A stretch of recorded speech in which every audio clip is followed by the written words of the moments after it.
ನಮಸ್ಕಾರ ಸ್ನೇಹಿತರೆ, ಎಜುನೇಟ್ಸ್ಗೆ ಸ್ವಾಗತ. ನಾನು ಮೃತ್ಯುಂಜಯ್ ಕಬ್ಬೂರ್. 2024-25ನೇ ಸಾಲಿನ ಕರ್ನಾಟಕ ವಿಶ್ವವಿದ್ಯಾಲಯದ 75ನೇ ವಾರ್ಷಿಕ ಘಟಿಕೋತ್ಸವದ ಈ ಸಂದರ್ಭದಲ್ಲಿ ಅರ್ಜಿ ಆಹ್ವಾನಿಸಿರುವ ಕನ್ವೊಕೇಶನ್ ಸರ್ಟಿಫಿಕೇಟ್ಗೆ ಸಂಬಂಧಪಟ್ಟಂತೆ ಆನ್ಲೈನ್ ಪೇಮೆಂಟನ್ನು ಹೇಗೆ ಮಾಡೋದು, ಯಾವುದೇ ತಪ್ಪುಗಳಿಲ್ಲದಂತೆ ಸುಲಭವಾಗಿ ನಿಮ್ಮ ಮೊಬೈಲ್ನ ಮೂಲಕ ಕೇವಲ 5 ನಿಮಿಷಗಳಲ್ಲಿ ಆನ್ಲೈನ್ ಪೇಮೆಂಟನ್ನು, ಪರ್ಟಿಕ್ಯುಲರ್ ಆಗಿ ಈ ಕನ್ವೊಕೇಶನ್ ಫೀಸನ್ನು ಪಾವತಿ ಮಾಡೋದು ಹೇಗೆ ಅನ್ನುವಂಥ ವಿವರಗಳನ್ನು ಲೈವ್ ಆಗಿ ಒಂದು ಫೀಸನ್ನು ಪಾವತಿ ಮಾಡುವ ಡೆಮೋನ ಜೊತೆಗೆ ತೋರಿಸಿಕೊಡುವ ಪ್ರಯತ್ನವನ್ನ ಈ ವಿಡಿಯೋದ ಮೂಲಕ ಮಾಡ್ತಾ ಇದ್ದೀನಿ. ವಿಡಿಯೋ ಆರಂಭ ಮಾಡೋದಕ್ಕಿಂತ ಮೊದಲು ನೀವೇನಾದರೂ ಎಜುನೇಟ್ಸ್ಗೆ ಹೊಸಬರಾಗಿದ್ದರೆ ಅಥವಾ ಇನ್ನೂವರೆಗೂ ಸಬ್ಸ್ಕ್ರೈಬ್ ಮಾಡಿಕೊಂಡಿಲ್ಲ ಅಂತಂದರೆ ಸಬ್ಸ್ಕ್ರೈಬ್ ಆಗೋದನ್ನು ಮರಿಬೇಡಿ ಮತ್ತು ಮುಂದಿನ ಎಲ್ಲ ಅಪ್ಡೇಟ್ಸ್ಗಳಿಗಾಗಿ ನೋಟಿಫಿಕೇಶನ್ ಬೆಲ್ ಒತ್ತಿ ಆಲ್ ಅಂತ ಸೆಲೆಕ್ಟ್ ಮಾಡಿ. ಆದ್ಮೇಲೆ ಗಮನಿಸಿದ್ರೆ ನಾನು ನೇರವಾಗಿ ಗೂಗಲ್ ಅಥವಾ ಕ್ರೋಮ್ನಲ್ಲಿ KUD ಅಂತ ಸರ್ಚ್ ಮಾಡ್ತಿದ್ದೆ. ನೀವು ಕೂಡ ನಿಮ್ಮ ಮೊಬೈಲ್ನ ಗೂಗಲ್ ಅಥವಾ ಕ್ರೋಮ್ನಲ್ಲಿ KUD ಅಂತ ಸರ್ಚ್ ಮಾಡಿ. ಕರ್ನಾಟಕ ವಿಶ್ವವಿದ್ಯಾಲಯ ಧಾರವಾಡದ ಅಧಿಕೃತವಾದಂತಹ ಒಂದು ವೆಬ್ಸೈಟ್ಗೆ ನಾವು ಬರ್ತೀವಿ. ಕರ್ನಾಟಕ ಯೂನಿವರ್ಸಿಟಿ ಧಾರವಾಡ ಅಂತ ಇದೆ, ನೋಟಿಫಿಕೇಶನ್ಸ್ ಇದೆ, ಕನ್ನಡ ಲಿಂಗ್ವಿಸ್ಟಿಕ್ಸ್ ಡಿಪ್ಲೊಮಾ ಅಂತ ಇದೆ, ನೋಟಿಫಿಕೇಶನ್ ಸರ್ಕ್ಯುಲರ್ ಅಂತಿದೆ. ಅದರ ಕೆಳಗಡೆ ಇದೆ ನೋಡಿ ಆನ್ಲೈನ್ ಫೀ ಪೇಮೆಂಟ್ ಅನ್ನುವಂಥ ಒಂದು ಆಯ್ಕೆಯನ್ನು ನಾವು ಗಮನಿಸ್ತಾ ಇದ್ದೀವಿ. ಈ ಆನ್ಲೈನ್ ಫೀ ಪೇಮೆಂಟ್ ಅನ್ನುವಂಥ ಆಯ್ಕೆ ಮೇಲೆ ಕ್ಲಿಕ್ ಮಾಡಿಕೊಳ್ತಾ ಇದ್ದೀನಿ. ಸೊ ಕರ್ನಾಟಕ ವಿಶ್ವವಿದ್ಯಾಲಯ ಧಾರವಾಡದ ಯಾವುದೇ ರೀತಿಯ ಶುಲ್ಕ ಭರಣವನ್ನು ನಾವು ಆನ್ಲೈನ್ ಮೂಲಕ ಮಾತ್ರ ಮಾಡಬೇಕಾಗತ್ತೆ. Whether it is admission fees, examination fees, convocation fees, ಯಾವುದೇ ರೀತಿಯ ಶುಲ್ಕವನ್ನು ನಾವು ಆನ್ಲೈನ್ ಮೂಲಕ SBI ಪೋರ್ಟಲ್ನಲ್ಲೇ ಮಾಡಬೇಕು. ಹಾಗಾಗಿ ಕನ್ವೊಕೇಶನ್ಗೆ ಅರ್ಜಿಯನ್ನು ಭರ್ತಿ ಮಾಡೋಕ್ಕಿಂತ ಮೊದಲೇನೆ, ಅಂದರೆ ಇದನ್ನು ಕೂಡ ನಾವು ಅಪ್ಲೋಡ್ ಮಾಡಬೇಕಾಗಿರೋದ್ರಿಂದ ರೆಸಿಪ್ಟನ್ನು, ಸೊ ನೀವು ಕನ್ವೊಕೇಶನ್ ಅರ್ಜಿ ಹಾಕೋದಕ್ಕಿಂತ ಪೂರ್ವದಲ್ಲಿ ಮೊದಲು ಆನ್ಲೈನ್ ಪೇಮೆಂಟನ್ನು ಮಾಡಿ ನಂತರದಲ್ಲಿ ನೀವು ನಿಮ್ಮ ಕನ್ವೊಕೇಶನ್ ಅಪ್ಲಿಕೇಶನ್ ಹಾಕೋದಕ್ಕೆ ನಿಮಗೆ ಅವಕಾಶ ಸಿಗುತ್ತೆ. ಸೊ ಆನ್ಲೈನ್ ಫೀ ಪೇಮೆಂಟ್ಗೆ ನಾವು ಎಂಟರ್ ಆದ ತಕ್ಷಣ ನಮಗೆ ಇಲ್ಲಿ 4 ರೀತಿಯ ಆಯ್ಕೆಗಳಿದಾವೆ. Karnataka University fee State bank of India, Karnataka University fee Canara bank, Karnataka university examination fee, KUD school of correspondence education ಅಂತ ಹೇಳಿ. ಸೊ ಈ ಪೈಕಿ ಮೊದಲನೇ ಒಂದು ಆಯ್ಕೆ Karnataka University fee State bank of India, ಅದರ ಮೇಲೆ ನಾನು ಕ್ಲಿಕ್ ಮಾಡಿಕೊಳ್ತಾ ಇದ್ದೀನಿ. ಗಮನಿಸಿದ್ರಿ ಅದು ನೇರವಾಗಿ ನಮ್ಮನ್ನು ಸ್ಟೇಟ್ ಬ್ಯಾಂಕ್ ಆಫ್ ಇಂಡಿಯಾದ ಸ್ಟೇಟ್ ಬ್ಯಾಂಕ್ ಕಲೆಕ್ಟ್ಗೆ ನಮ್ಮನ್ನು ರಿಡೈರೆಕ್ಟ್ ಮಾಡುತ್ತೆ. ಇಲ್ಲಿ search by institution organisation name ಅಂತ ನೋಡಿ. ಸೊ ಇಲ್ಲಿ ನಾನು ಕರ್ನಾಟಕ ಯೂನಿವರ್ಸಿಟಿ ಅಂತ ಸರ್ಚ್ ಮಾಡ್ತೀನಿ. ಸೊ ಇಲ್ಲಿ ನಾವೇನು ಸರ್ಚ್ ಮಾಡಬೇಕಾಗುತ್ತೆ, ಕರ್ನಾಟಕ ಯೂನಿವರ್ಸಿಟಿ ಅಂತ ಸರ್ಚ್ ಮಾಡಬೇಕಾಗುತ್ತೆ. ಗಮನಿಸಿದ್ರಿ ಕರ್ನಾಟಕ ಯೂನಿವರ್ಸಿಟಿ ಎಕ್ಸಾಮಿನೇಷನ್ ಫೀಸ್ ಅಂತ ಕೆಳಗಡೆ ಇಲ್ಲಿ ಬ್ಲೂ ಕಲರ್ ಅಲ್ಲಿ ಬಂದಿದೆ ನೋಡಿ, ಅದರ ಮೇಲೆ ಕ್ಲಿಕ್ ಮಾಡಿಕೊಳ್ತಾ ಇದ್ದೀನಿ. ಕರ್ನಾಟಕ ಯೂನಿವರ್ಸಿಟಿ ಎಕ್ಸಾಮಿನೇಷನ್ ಫೀಸ್ ಅನ್ನುವಂಥ ಬ್ಲೂ ಕಲರ್ ಆಯ್ಕೆ ಮೇಲೆ ಕ್ಲಿಕ್ ಮಾಡಿಕೊಂಡ ನಂತರ ಇಲ್ಲಿ ಪೇಮೆಂಟ್ನ ಕೆಟಗರಿಯನ್ನು ನಾವು ಆಯ್ಕೆ ಮಾಡಿಕೊಳ್ಬೇಕಾಗುತ್ತೆ. ಯಾವ ಫೀಸನ್ನು ಪೇ ಮಾಡ್ತಾ ಇದ್ದೀರಿ, PhD course fees, exam fees PG, exam fees diploma, ಅದು ಇದು ಅಂತ ಬೇರೆ ಬೇರೆದಂಥ ಸಾಕಷ್ಟು ರೀತಿಯ ಒಂದು ಫೀಸ್ ಕೆಟಗರಿಗಳು ಇಲ್ಲಿ ಇರ್ತವೆ. ಸೊ ಈ ಪೈಕಿ ಇಲ್ಲಿ ಗಮನಿಸ್ತಾ ಇದೀವಿ ನೋಡಿ ಕನ್ವೊಕೇಶನ್ ಫೀಸ್ ಅಂತ ಹೇಳಿ, ಕೊನೆಗೆ ಕನ್ವೊಕೇಶನ್ ಫೀಸ್ ಅನ್ನುವಂಥ ಆಯ್ಕೆ ಏನಿದೆ ಈ ಕನ್ವೊಕೇಶನ್ ಫೀಸ್ ಮೇಲೆ ಕ್ಲಿಕ್ ಮಾಡಿಕೊಳ್ಬೇಕಾಗುತ್ತೆ. ಅದರ ಮೇಲೆ ಕ್ಲಿಕ್ ಮಾಡಿಕೊಂಡ ನಂತರ ಕನ್ವೊಕೇಶನ್ ಫೀಸ್ ಓಪನ್ ಆಗುತ್ತೆ. ಸಬ್ ಕ್ಯಾಟಗರಿನಲ್ಲಿ ಮೊದಲಿಗೆ ನಿಮ್ಮ ಹೆಸರನ್ನು ಹಾಕಬೇಕು, name of the candidate. So just ನಾನು ನಿಮಗೆ ಒಂದು ರೆಫರೆನ್ಸ್ಗಾಗಿ ಒಂದು ಹೆಸರನ್ನು ಹಾಕ್ತಾ ಇದ್ದೀನಿ ನಿಮಗೆ ತೋರಿಸ್ಕೊಡೋದಕ್ಕಾಗಿ. ಸೊ ನಾವೊಂದು ಡೆಮೋ ಹೆಸರನ್ನು ಹಾಕ್ತಿದ್ದೀನಿ, ಬಸವರಾಜ್ ಅಂತ ಹೇಳಿ.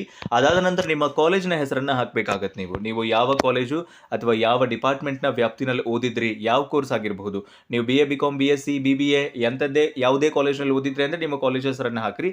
ಅಥವಾ ಯೂನಿವರ್ಸಿಟಿಯ ಯಾವುದಾದ್ರೂ ಪರ್ಟಿಕ್ಯುಲರ್ ಡಿಪಾರ್ಟ್ಮೆಂಟ್ ವ್ಯಾಪ್ತಿನಲ್ಲಿ, ಈಗ MA ಇಂಗ್ಲೀಷ್ ಮಾಡಿದ್ರಿ KUD ಅಂಡರ್ನಲ್ಲಿ, KUD ಡಿಪಾರ್ಟ್ಮೆಂಟ್ ವ್ಯಾಪ್ತಿನಲ್ಲಿ ಅಂದರೆ ಅಲ್ಲಿ ನೀವು KUD ಇಂಗ್ಲೀಷ್ ಡಿಪಾರ್ಟ್ಮೆಂಟ್ ಅಥವಾ Karnataka university Dharwad English department ಅಂತ ಹಾಕಿ. ಅಥವಾ ನಿಮ್ಮದು ಯಾವುದೋ ಕಾಲೇಜ್ನಲ್ಲಿ ಡಿಗ್ರಿ ಮುಗಿದಿತ್ತು ಅಥವಾ PG ಯಾವುದೇ ಒಂದು ರೀಜನಲ್ ಸೆಂಟರ್ನಲ್ಲಿ ನೀವು ಮುಗಿಸಿದ್ರಿ ಅಂದರೆ, ಸೊ ಯಾವುದೋ PG ಸೆಂಟರ್ನಲ್ಲಿ ನೀವು PGನ ಮುಗಿಸಿದ್ರಿ ಅಂದರೆ ನೀವು ನಿಮ್ಮ ಕಾಲೇಜ್ ಹೆಸರನ್ನು ಹಾಕಿ. ಉದಾಹರಣೆಗೆ ನಾನು government first grade college Dharwad ಅಂತ ಇಲ್ಲಿ ಜಸ್ಟ್ ಡೆಮೋಗಾಗಿ ಹಾಕ್ತೀನಿ, ಅಥವಾ ನೀವು ಏನು ಬೇಕಾದ್ರೂ ಹಾಕ್ಬೋದು. ಜಸ್ಟ್ ನಾನು ನಿಮಗೂ ರೆಫರೆನ್ಸ್ ತೋರಿಸ್ತಾ ಇರೋದ್ರಿಂದ government first grade college Dharwad, government first grade college Dharwad ಅಂತ ಹಾಕ್ತಾನೆ. ಸೊ ನೀವು ನಿಮ್ಮ ಯಾವ ಕಾಲೇಜ್ನಲ್ಲಿ ನಿಮ್ಮ ಕೋರ್ಸನ್ನು ಕಂಪ್ಲೀಟ್ ಮಾಡಿಕೊಂಡಿದ್ದೀರಿ ಆ ಒಂದು ಕಾಲೇಜ್ನ ಹೆಸರನ್ನು ತಪ್ಪಿಲ್ಲದಂತೆ ಇಲ್ಲಿ ನಮೂದಿಸಬೇಕಾಗುತ್ತೆ. ಯಾವ ಕೋರ್ಸು ಅಂತ ಹಾಕಬೇಕಾಗುತ್ತೆ. ಜಸ್ಟ್ ನಾನು ನಿಮಗೆ ಒಂದು ಡೆಮೋ ತೋರಿಸ್ತಾ ಇರೋದ್ರಿಂದ BA ಅಂತ ಹಾಕಿದ್ದೀನಿ. ನಂತರ ಇಲ್ಲೊಂದು ರಿಜಿಸ್ಟರ್ ನಂಬರನ್ನು ಕೂಡ ಕೇಳ್ತಾರೆ ಅವರು. ಸೊ ಜಸ್ಟ್ ನಾನೊಂದು ಡೆಮೋ ರಿಜಿಸ್ಟರ್ ನಂಬರನ್ನು ಹಾಕಿದ್ದೀನಿ. ನೀವು ಪ್ರಾಪರಾಗಿ ಹಾಕಬೇಕು, ನಿಮ್ಮ ರಿಜಿಸ್ಟರ್ ನಂಬರ್ ಏನಿದೆ ಅದನ್ನು ಸರಿಯಾಗಿ ಹಾಕಬೇಕು. ನಂತರ ನಿಮ್ಮ ಅಡ್ರೆಸ್ಸನ್ನು ಕೇಳ್ತಾ ಇದ್ದಾರೆ. ಸೊ ನೀವಿಲ್ಲಿ ಸರಿಯಾಗಿ ನಿಮ್ಮ ವಿವರಗಳನ್ನು ಹಾಕಬೇಕಾಗುತ್ತೆ. ಇಲ್ಲಿ ಯಾವುದೇ ಸ್ಪೆಷಲ್ ಕ್ಯಾರೆಕ್ಟರ್ಸನ್ನು ಅಲೋ ಮಾಡಲ್ಲ, ಅಂದರೆ ಡಾಟ್ ಇರಬಹುದು, ಕಾಮಾ, ಸ್ಟಾರು, ಹ್ಯಾಶು ಆ ಥರದ್ದು ಯಾವುದು ನಂಬರ್ಸನ್ನು ಅವರು ಅಲೋ ಮಾಡಲ್ಲ. ಹಾಗಾಗಿ ನೀವು ಸ್ಪೆಷಲ್ ಕ್ಯಾರೆಕ್ಟರ್ಸನ್ನು ಯೂಸ್ ಮಾಡಲಾರ್ದೆ ನಿಮ್ದು ಏನು ಅಡ್ರೆಸ್ ಇದೆ ಅದು ಆಧಾರ್ ಕಾರ್ಡ್ನಲ್ಲಿ ಇರುವಂತೆ ಇರಬಹುದು ಅಥವಾ ನಿಮ್ಮ ಒಂದು ಕಾಯಂ ವಿಳಾಸ ಇರ್ಬೋದು, ಅದನ್ನು ನೀವು ಇಲ್ಲಿ ಮೆನ್ಷನ್ ಮಾಡಬೇಕಾಗತ್ತೆ. ಅದಾದ ನಂತರ ನ್ಯಾಷನಾಲಿಟಿಯನ್ನು ಕೇಳ್ತಾ ಇದ್ದಾರೆ. ನ್ಯಾಷನಾಲಿಟಿ ಇಂಡಿಯನ್ ಅಂತ ಕೊಡಿ. ಇಂಡಿಯನ್ ಆಗಿದ್ರೆ, ಇನ್ ಕೇಸ್ ನೀವೇನಾದರೂ ಫಾರಿನ್ ಸ್ಟೂಡೆಂಟ್ ಆಗಿದ್ರೆ ಫಾರಿನ್ ಸ್ಟೂಡೆಂಟ್ ಅಂತ ಕೊಡಿ. ಇನ್ಫ್ಯಾಕ್ಟ್ ಫಾರಿನ್ ಸ್ಟೂಡೆಂಟ್ಸಿಗೆ ನನ್ನ ಭಾಷೆ ಅಂತೂ ಅರ್ಥ ಆಗಂಗಿಲ್ಲ. ಸೊ ಆಬ್ವಿಯಸ್ಲಿ ನೀವೆಲ್ಲ ಇಂಡಿಯನ್ ಸ್ಟೂಡೆಂಟ್ಸೇ ಇರ್ತೀರಿ. ಸೊ ದೆನ್ ಇಂಡಿಯನ್ ಸ್ಟೂಡೆಂಟ್ ಅಂತ ಕೊಡಿ. ದೆನ್ ಅದಾದ ನಂತರ ನೆಕ್ಸ್ಟ್ ಬರುತ್ತೆ ನಮಗೆ ಈ ಒಂದು ಕನ್ವೊಕೇಶನ್ ಫೀಸ್ನ ಕೆಟಗರಿಗಳು ಇಲ್ಲಿಂದ ಓಪನ್ ಆಗ್ತವೆ. ನ್ಯಾಷನಾಲಿಟಿ ಕೊಟ್ಟ ನಂತರ ಕನ್ವೊಕೇಶನ್ ಅಪ್ಲಿಕೇಶನ್ ಫಾರ್ಮ್ ಫೀಸ್ ಅಂತ ಇದೆ ನೋಡಿ. ಫಸ್ಟ್ ಫಸ್ಟ್ ಆಪ್ಷನಲ್ಲಿ ಏನು ಆಯ್ಕೆ ಮಾಡ್ಕೋಬೇಕು ನೀವು ಅಂತಂದರೆ convocation application form fees for all courses Indian ಅಂತ ಇದೆ ನೋಡಿ, ₹145. ಆ ₹145 ಆಯ್ಕೆ ಮಾಡ್ಕೊಳ್ಬೇಕು. ನಂತರ fee particulars for Indian students ಅಂತ ಇದೆ ನೋಡಿ. ಸೊ ಈ ಪೈಕಿ ನೀವು ₹1,290 ಇದೆ ನೋಡಿ. Convocation degree certificate for all courses in absentia ಅಂತ ಇದೆ. ಸೊ ಈ ಒಂದು ₹1,290 ಆಯ್ಕೆ ಮಾಡ್ಕೊಳ್ಳಿ. 1,290 ಪ್ಲಸ್ ₹145 ಕೂಡಿಸ್ರಿ, ₹1,435 ಬಂತು. ಅಂದರೆ ಕನ್ವೊಕೇಶನ್ ಫೀಸು ₹1,435. ಪೆನಾಲ್ಟಿ ಚಾರ್ಜಸ್ ಅನ್ನ ಬಿಟ್ಟಿದ್ದು. ಇನ್ ಕೇಸ್ ನಿಮ್ದೇನಾದ್ರೂ 3 ವರ್ಷದ ಒಳಗೆ ನೀವು ಪಾಸ್ ಆಗಿದ್ರೆ ಅಂದ್ರೆ ನಿಮ್ಗೆ ಯಾವುದೇ ಪೆನಾಲ್ಟಿ ಇರೋಂಗಿಲ್ಲ. 2022, 23, 24ರಲ್ಲಿ ನೀವೇನಾದ್ರೂ ಡಿಗ್ರಿ ಪಾಸ್ ಆಗಿದ್ರೆ ಅಥವಾ ಯಾವುದೇ PG ಪಾಸ್ ಆಗಿದ್ರೆ ನಿಮಗೆ ಪೆನಾಲ್ಟಿ ಇರಲ್ಲ. 2021 ಮತ್ತು ಅದಕ್ಕಿಂತ ಮೊದಲು ಪಾಸ್ ಆದಂತಹ ಎಲ್ಲ ವಿದ್ಯಾರ್ಥಿಗಳಿಗೂ ಕೂಡ ಪೆನಾಲ್ಟಿ ಇರುತ್ತೆ. ಆ ಪೆನಾಲ್ಟಿ ನಿಮ್ಮ ಒಂದು ಅಪ್ಲಿಕೇಶನಲ್ಲಿ ತೋರಿಸುತ್ತೆ. ನಾನು ಹಿಂದಿನ ವಿಡಿಯೋದಲ್ಲಿ ಈಗಾಗಲೇ ಹೇಳಿದೆ ನಿಮಗೆ. ನೀವು ಕನ್ವೊಕೇಶನ್ನ ಲಿಂಕನ್ನು ನಾನು ಈ ಒಂದು ಡಿಸ್ಕ್ರಿಪ್ಷನಲ್ಲಿ ಕೂಡ ಕೊಟ್ಟಿರ್ತೀನಿ, ವಿಡಿಯೋದ ಡಿಸ್ಕ್ರಿಪ್ಷನಲ್ಲಿ. ಸೊ ಅದರ ಮೇಲೆ ಕ್ಲಿಕ್ ಮಾಡ್ಕೊಳ್ಳಿ, ಲಾಗಿನ್ ಆಗಿ ನಿಮ್ಮ ಇಶ್ಯೂ ಡೇಟ್ ಎಲ್ಲ ಹಾಕಿ ಕೆಳಗಡೆ ಸ್ಕ್ರೋಲ್ ಮಾಡಿದ್ರೆ ಅಂದರೆ ನಿಮ್ಮ ಫೀಸ್ ಎಷ್ಟಿದೆ ಅನ್ನೋದನ್ನ ತೋರಿಸುತ್ತೆ. ಅಷ್ಟು ಫೀಸನ್ನು ನೀವಲ್ಲಿ ಭರ್ತಿ ಮಾಡಬೇಕಾಗುತ್ತೆ. ಇನ್ ಕೇಸ್ ಇದೇ ವರ್ಷ ಅಂದರೆ 2023ರಲ್ಲಿ ನೀವೇನಾದರೂ ಡಿಗ್ರಿ ಪಾಸ್ ಆಗಿದ್ರಿ ಅಂದರೆ ದೆನ್ ನಿಮ್ಮದು ₹1,435 ಇರುತ್ತೆ. ಆ್ಯಂಡ್ ಮೂರನೇ ಆಯ್ಕೆನ ನೀವು ನಾಟ್ ಅಪ್ಲಿಕೇಬಲ್ ಅಂತ ಕೊಡಬೇಕಾಗುತ್ತೆ. ಬಿಕಾಸ್ ಇದು ನಿಮಗೆ ಅನ್ವಯವಾಗುವುದಿಲ್ಲ. ಅದು ಕೇವಲ ಫಾರಿನ್ ಸ್ಟೂಡೆಂಟ್ಸಿಗೆ ಅಥವಾ NRI ಸ್ಟೂಡೆಂಟ್ಸಿಗೆ ಮಾತ್ರ ಸಂಬಂಧಪಟ್ಟಿರುವಂಥದ್ದು. ನಂತರದಲ್ಲಿ ನಿಮ್ಮ ಮೊಬೈಲ್ ನಂಬರನ್ನು ಇಲ್ಲಿ ನೀವು ನಮೂದಿಸಬೇಕಾಗುತ್ತೆ. ಸೊ ನಿಮ್ಮ ಮೊಬೈಲ್ ನಂಬರನ್ನ ಹಾಕಿದ ನಂತರ ನೆಕ್ಸ್ಟ್ ನಿಮ್ಮ ಇಂಡಿಯನ್ ಸ್ಟೂಡೆಂಟ್ ಫೀ ಪೇಯಬಲ್ ಅಂತಿದೆ ನೋಡಿ. ಸೊ ಈಗ ₹1,435 ಪ್ಲಸ್ ನಿಮ್ದು ಎಷ್ಟಿದೆ ಆ ಒಂದು ಪೆನಾಲ್ಟಿ, ಅದೆರಡನ್ನ ಸೇರಿಸ್ಕೊಂಡು ನೀವು ಇಲ್ಲಿ ಭರ್ತಿ ಮಾಡಬೇಕಾಗುತ್ತೆ. ಸೊ 2021ರಲ್ಲಿ ನೀವು BA ಪಾಸ್ ಆಗಿದ್ರೆ ಅಂದರೆ ₹50 ಪೆನಾಲ್ಟಿ ಇರುತ್ತೆ ನಿಮಗೆ. ಸೊ ಅದನ್ನು ಕೂಡಿಸ್ಕೊಂಡು 1,435 ಪ್ಲಸ್ ನೀವು ಯಾವ ವರ್ಷ ಪಾಸ್ ಆಗಿದ್ರೆ ಎರಡನ್ನು ಕೂಡಿಸ್ಕೊಂಡು ನೀವು ಇಲ್ಲಿ ಭರ್ತಿ ಮಾಡಬೇಕಾಗುತ್ತೆ. ಇನ್ ಕೇಸ್ ನೀವು 2022, 23, 24ರಲ್ಲಿ ಪಾಸ್ ಆಗಿದ್ರೆ ₹1,435 ಮಾತ್ರ ನಿಮಗೆ ಫೀಸ್ ಅನ್ವಯವಾಗುತ್ತೆ. ಸೊ ಅರ್ಜೆಂಟ್ ಕನ್ವೊಕೇಶನ್ನು ಆಮೇಲೆ ಈ NRI ಕನ್ವೊಕೇಶನ್ ಆ ಆಪ್ಷನ್ಗಳನ್ನೇನು ಟಚ್ ಮಾಡೋಕ್ಕೆ ಹೋಗಬೇಡ್ರಿ. ಸೊ ಅದರ್ ಫೀಸ್ ಅಂತ ಇದೆ, ಅದನ್ನು ಬಿಡಿ. ರಿಮಾರ್ಕ್ಸ್ನಲ್ಲಿ ಕ್ಲಿಯರ್ ಆಗಿ ಮೆನ್ಷನ್ ಮಾಡಿ ₹1,435 ಕನ್ವೊಕೇಶನ್ ಫೀಸ್ ಪ್ಲಸ್ ನಿಮ್ದೇನು ಅಡಿಷನಲ್ ಪೆನಾಲ್ಟಿ ಇತ್ತು ಅದನ್ನು ನೀವು ಪೇ ಮಾಡ್ತಾ ಇದ್ದೀರಿ ಅನ್ನೋ ಅರ್ಥ ಬರೋ ಥರ ರಿಮಾರ್ಕ್ಸನ್ನು ಹಾಕಿ ನಂತರ ಮೊಬೈಲ್ ನಂಬರನ್ನು 2 ಬಾರಿಯಲ್ಲಿ ನೀವು ನಮೂದಿಸಬೇಕಾಗುತ್ತೆ. 2 ಬಾರಿ ನಿಮ್ಮ ಮೊಬೈಲ್ ನಂಬರನ್ನು ಹಾಕಿದ ನಂತರ ಇಲ್ಲಿ ನಮಗೆ ಕಂಟಿನ್ಯೂ ಮಾಡೋದಕ್ಕೂ ಕೂಡ ಅವಕಾಶ ಸಿಗುತ್ತೆ. ಸೊ ನಾನೀಗ ಮೊಬೈಲ್ ನಂಬರನ್ನು ಹಾಕ್ತಿದ್ದೀನಿ, ಗಮನಿಸ್ತಾ ಇದ್ದೀರಿ. 4455564778 ಅಂತ ಹೇಳಿ ನಾನು ನಂಬರ್ ತೊಗೊಂಡಿನಿ. ಸೊ ನಂತರ ನೀವು ನಿಮ್ಮ ಇಮೇಲ್ ಐಡಿಯನ್ನು ಹಾಕಬೇಕು. ಕಂಪಲ್ಸರಿ ಇಲ್ಲ, ಇಮೇಲ್ ಐಡಿ ಇದ್ದರೆ ಹಾಕಿ, ಇಲ್ಲ ಅಂದರೂ ಕೂಡ ತೊಂದರೆ ಇಲ್ಲ. ಬಟ್ ಇಮೇಲ್ ಐಡಿ ಹಾಕೋದು ಭಾಳ ಚಲೋ, ಯಾಕಂದರೆ ನಿಮಗೊಂದು ಅಗೇನ್ ಮೇಲ್ ಕನ್ಫರ್ಮೇಷನ್ ಕೂಡ SBI ಕಡೆಯಿಂದ ಬರುತ್ತೆ. ಅದಾದ ನಂತರ ನೀವು ನಿಮ್ಮ ಕ್ಯಾಪ್ಚಾವನ್ನು ಹಾಕಬೇಕಿಲ್ಲಿ. ಕೆಳಗಡೆ ಶೋ ಮಾಡ್ತಾ ಇರುವಂತಹ ಕ್ಯಾಪ್ಚಾವನ್ನು ಕೂಡ ನಮೂದಿಸ್ಕೊಳ್ಳಿ.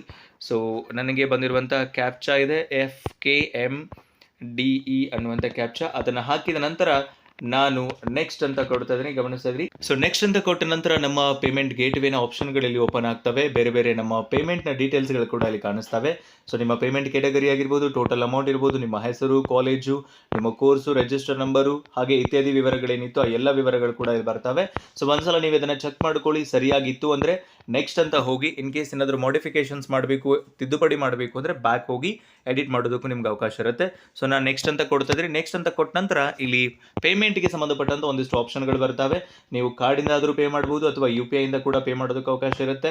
ಸೊ ನಿಮ್ಗೆ ಯಾವುದು ಪೇಮೆಂಟ್ ಆಪ್ಷನ್ ಕನ್ವೀನಿಯೆಂಟ್ ಇದೆ ಆ ಒಂದು ಪೇಮೆಂಟ್ ಆಪ್ಷನನ್ನು ಆಯ್ಕೆ ಮಾಡಿಕೊಂಡು ನೀವು ನಿಮ್ಮ ಪೇಮೆಂಟನ್ನು ಕಂಪ್ಲೀಟ್ ಮಾಡಿ ಈ ಒಂದು ರೆಸಿಪ್ಟನ್ನು ಕನ್ವೊಕೇಶನ್ ಅಪ್ಲಿಕೇಶನ್ನ ಜೊತೆಗೆ ಅಪ್ಲೋಡ್ ಮಾಡೋದಕ್ಕೆ ಹಾಗೆ KODಗೆ ಸಬ್ಮಿಟ್ ಮಾಡೋದಕ್ಕೆ ನಿಮ್ಗೆ ಅವಕಾಶ ಸಿಗುತ್ತೆ. ಸೊ ಈ ರೀತಿಯಾಗಿ ನೀವು ಕರ್ನಾಟಕ ಯೂನಿವರ್ಸಿಟಿ ಧಾರವಾಡದ 75ನೇ ಘಟಿಕೋತ್ಸವದ ಆನ್ಲೈನ್ ಪೇಮೆಂಟನ್ನು ಮಾಡೋದಕ್ಕೆ ಅವಕಾಶವನ್ನು ಕಲ್ಪಿಸಿಕೊಟ್ಟಿದ್ದಾರೆ. ಇದರ ನೇರವಾದ ಲಿಂಕನ್ನು ನಾನು ಡಿಸ್ಕ್ರಿಪ್ಷನಲ್ಲಿ ಕೂಡ ಮೆನ್ಷನ್ ಮಾಡಿರ್ತೀನಿ. ಸೊ ಯೂಸ್ ಮಾಡಿಕೊಳ್ಳಿ. ಮೊಬೈಲ್ನಲ್ಲಿ ಈಸಿಯಾಗಿ ನೀವು ಪೇಮೆಂಟನ್ನು ಮಾಡಬಹುದು. ಸೊ ಈ ರೀತಿಯಾಗಿ ನೀವು ಪೇಮೆಂಟ್ ಮಾಡಿದ ನಂತರ ನಿಮ್ಮ ಒಂದು ಅಪ್ಲಿಕೇಶನ್ ಸಬ್ಮಿಟ್ ಮಾಡಬೇಕಾಗುತ್ತೆ ಕರ್ನಾಟಕ ಯೂನಿವರ್ಸಿಟಿ ಧಾರವಾಡಕ್ಕೆ. ಈ ಫೀಸ್ ಪೇ ಮಾಡಿದಂತಹ ರೆಸಿಪ್ಟು, ಅಪ್ಲಿಕೇಶನ್ ಫಾರ್ಮು, ನಿಮ್ಮ ಫೋಟೋ ಹಾಗೆ ನಿಮ್ಮ ಅಂತಿಮ ಸೆಮಿಸ್ಟರ್ನ ಮಾರ್ಕ್ಸ್ ಕಾರ್ಡ್ನ ಜೊತೆಗೆ ನೀವು ಕರ್ನಾಟಕ ಯೂನಿವರ್ಸಿಟಿಯ ಈ ಮೌಲ್ಯಮಾಪನ ವಿಭಾಗಕ್ಕೆ ನೀವು ಅದನ್ನು ಕಳಿಸ್ಕೊಡ್ಬೇಕಾಗುತ್ತೆ. ಅಥವಾ ನೀವೇ ನೇರವಾಗಿ ಹೋಗಿ ಕೊಟ್ಟರು ಕೂಡ ಅವರು ಅಕ್ಸೆಪ್ಟ್ ಮಾಡ್ತಾರೆ. ಸೊ ಈ ರೀತಿಯಾಗಿ KODಯ ಕನ್ವೊಕೇಶನ್ ಪೇಮೆಂಟ್ ಮಾಡುವಂತಹ ವಿಧಾನವನ್ನು ನಿಮಗೆ ಈ ವಿಡಿಯೋದ ಮೂಲಕ ತಿಳಿಸ್ಕೊಟ್ಟಿದ್ದೀನಿ. ಸೊ ವಿಡಿಯೋ ಉಪಯೋಗಕಾರಿಯಾಗಿದೆ ಅಂತ ಭಾವಿಸ್ಕೊಂಡು ವಿಡಿಯೋನ ಎಂಡ್ ಅಪ್ ಮಾಡ್ತಾ ಇದ್ದೀನಿ. ಸಿಗೋಣ ಮುಂದಿನ ವಿಡಿಯೋದಲ್ಲಿ. Thank you so much. Have a good time.